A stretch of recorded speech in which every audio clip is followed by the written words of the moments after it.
Hello' মোৰ মৰমৰ বন্ধু বান্ধৱীসকল, আপোনালোকৰ নিশ্চয় ভালেই চাগে। মনটো বহুত বেয়া লাগি আছে, সেইকাৰণে ভাবিলোঁ আমাৰ ওচৰতে থকা দেওশাল মন্দিৰৰ পৰা আহোঁগৈ। মই মোৰ মানুহজন আৰু মোৰ ল'ৰা আৰু মোৰ মানুহজনৰ মামা মামী তেওঁলোকৰ ল'ৰাকো লগ ধৰিলোঁ। তাৰপিছত আমি আটাইকেইজনে দেওশাল মন্দিৰলৈ আহিলোঁ। আমাৰ ঘৰৰ পৰা বেছি দূৰ নহয়, 10-12 কিলোমিটাৰমান দূৰত হ'ব। এই মন্দিৰটো আমাৰ জাগীৰোডৰ চহৰখনৰ পৰা 4 কিলোমিটাৰমান দূৰত আৰু নামনি অসমৰ পৰা উজনি অসমলৈ যোৱা মূল পথত এই মন্দিৰটো অৱস্থিত। আমাৰ এই দেওশাল শিৱ মন্দিৰ এটা প্ৰাচীন মন্দিৰ। হিন্দু পৌৰাণিক কাহিনী অনুসৰি এসময়ত ইয়াত মহৰ্ষি বাল্মীকি আশ্ৰম আছিল আৰু তেওঁ শিৱক ধ্যান কৰিছিল। এই ঠাইতে সীতাই ভগৱান ৰামৰ দ্বাৰা পৰিত্যক্ত হোৱাৰ পাছত ইয়াত বাস কৰিছিল বুলি বিশ্বাস কৰা হয় আৰু তেতিয়াৰ পৰাই এই মন্দিৰটো পবিত্ৰ বুলি ধৰা হয়। লোকবিশ্বাস অনুসৰি এই মন্দিৰলৈ যোৱা সকলো দৰ্শনাৰ্থীৰ মনোকামনা পূৰ্ণ হয়। শিৱৰাত্ৰিত এই মন্দিৰত হাজাৰ হাজাৰ ভক্তৰ সমাগমো হয়। এই মন্দিৰটোত প্ৰাকৃতিক মনোমোহাৰ পৰিৱেশৰ মাজতে আছে। এই মন্দিৰটোত আহিলে বান্দৰ, ৰাজহাঁহ, বহুতো চৰাই-চিৰিকটি দেখিবলৈ পোৱা যায়। এই মন্দিৰৰ এটা বৈশিষ্ট্য আছে যে এই মন্দিৰৰ পুৰোহিতসকল তিৱা জনজাতিৰ লোক আৰু ইয়াৰ পূজাৰ আৰ্হি জনজাতীয় ভাষাৰে হয়। এই মন্দিৰত প্ৰত্যেক সোমবাৰে বহুতো দৰ্শনাৰ্থী লোক দেখা পোৱা যায়। এই মন্দিৰটোৰ বিষয়ে বহুতো পৌৰাণিক কথা আছে। মই কিন্তু মন্দিৰৰ বিষয়ে ইমান কথা নাজানো। যিখিনি জানো সেইখিনি আপোনালোকৰ আগত অৱগত কৰিলোঁ। আমি প্ৰায়ে এই মন্দিৰত আহি থাকোঁ। এই মন্দিৰত আহিলে গা মনবোৰ বহুত ভাল লাগে। বন্ধু বান্ধৱীসকল, এই মন্দিৰটো এটা শিৱ মন্দিৰ।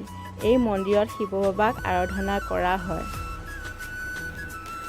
তাৰপিছত বাৰু যি কি নহওক, আমি এতিয়া বাৰু মন্দিৰলৈ আগবাঢ়োঁ। আমি প্ৰথমতে ভৰি হাত ধুই কৰি ল'লোঁ। ভৰি হাত ধুই কৰি তাৰপিছত দোকান এখনৰ পৰা মাহ, ফল মূল এইবোৰ কিনিলোঁ। কিনি কৰি তাৰপিছত আমি আগবাঢ়িলোঁ মন্দিৰলৈ। ইয়াত কিন্তু বহুতো বান্দৰ আছে। একদম বান্দৰৰ পৰা সাৱধান। কিন্তু বান্দৰে একদম ফল মূলবোৰ লৈ যায়গৈ, হাতৰ পৰা থাপ মাৰি মাৰি লৈ যায়গৈ। একদম কৈছোঁ নহয়, কি যে ক'ব আৰু, বান্দৰৰ পৰা ইমান উৎপাত বান্দৰবোৰৰ। মই এবাৰ থৈ দিছিলোঁ শৰাই এখন কিনি। তাৰপিছত শৰাইখন কিনি এঠাইত থৈছিলোঁ। থৈ দিয়াৰ পিছত একদম কল লৈ গ'ল, আপেল লৈ গ'ল, এইবোৰ ফল মূলবোৰ লৈ গুচি গ'লগৈ, বুজিছেনে। তাৰপিছত আৰু কি ক'ম আৰু, বাৰু যি কি নহওক। তাৰপিছত মই ইয়াত ধূপ চাকি জ্বলালোঁ। ধূপ চাকি জ্বলাই কৰি ল'লোঁ। তাৰপিছত আমাৰ মামা মামীও ধূপ জ্বলাবৰ কাৰণে সাজু হৈছে।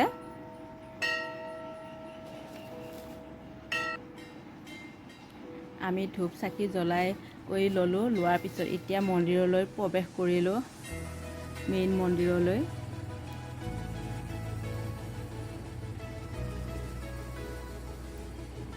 মোৰ ল'ৰাজনে আকৌ এইটো ঘণ্টাটো বজাই দিলে বাৰু। মই ভালকৈ ঢুকিয়েই নাপাওঁ, টিক দি দিহে বজাইছোঁ।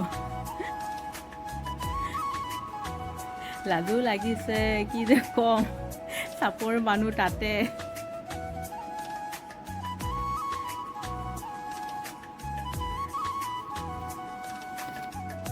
আমাৰ মামা মামীও হৈ গ'ল বাৰু ধূপ চাকি জ্বলাই কৰি।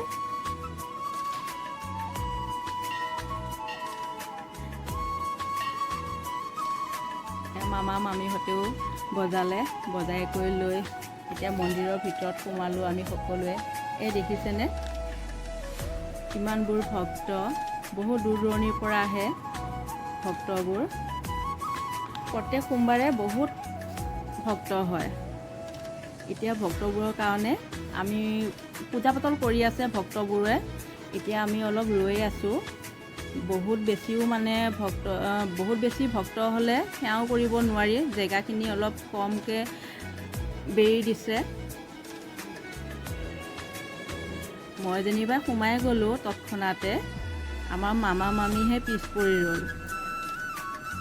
মই একদম চেপতে সোমাই গ'লোঁ আৰু চেপতে সোমাই গৈ মই পূজা পাতল কৰিলোঁ।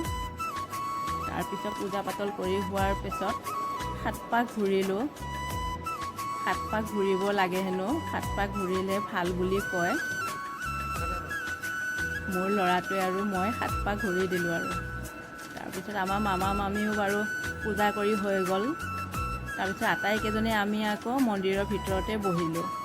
মন্দিৰৰ ভিতৰত বহি এয়া দেখিছেনে, ধাগা বুলি কয়, ধাগা আমি পূজা পাতল কৰি অনা হয়। পুৰোহিতজনে এয়া মন্ত্ৰ মাতি দিছিলে, এয়া এতিয়া আমি হাতত বান্ধি আছোঁ। প্ৰথমতে আমাৰ মামাজনে তেওঁৰ ল'ৰাক বান্ধি দিলে, তাৰপিছত আকৌ মোৰ ল'ৰাটোও মোক বান্ধি দিছে। এয়া সঁচাকৈ আমি কিন্তু এইবোৰ বস্তু বিশ্বাস কৰোঁ দেই। আপোনালোকে বিশ্বাস কৰে নে নকৰে নাজানো, মই কিন্তু বহুত বিশ্বাস কৰোঁ। তাৰপিছত আমি বাহিৰলৈ আহিলোঁ। আগত যিটো পুৰণা মন্দিৰ আছিলে, সেই পুৰণা মন্দিৰটো আপোনালোকক দেখুৱাই আছোঁ। এয়া হৈছে আগৰ পুৰণা মন্দিৰ।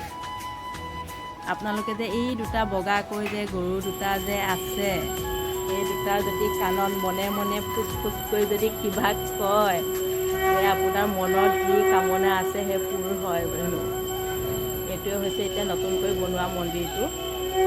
এয়া দেখিছেনে, সঁচাকৈ প্ৰাকৃতিক সৌন্দৰ্যই ভৰপূৰ হৈ আছে আমাৰ দেওশাল মন্দিৰটো। সঁচাকৈ বহুত ভাল লগা দৃশ্য হৈ আছে আমাৰ এই দেওশাল মন্দিৰ। এয়া দেখিছেনে, অগণন ভক্ত আহি আছে। বন্ধু বান্ধৱীসকল, আজিলৈ ইমানেই। Bye bye.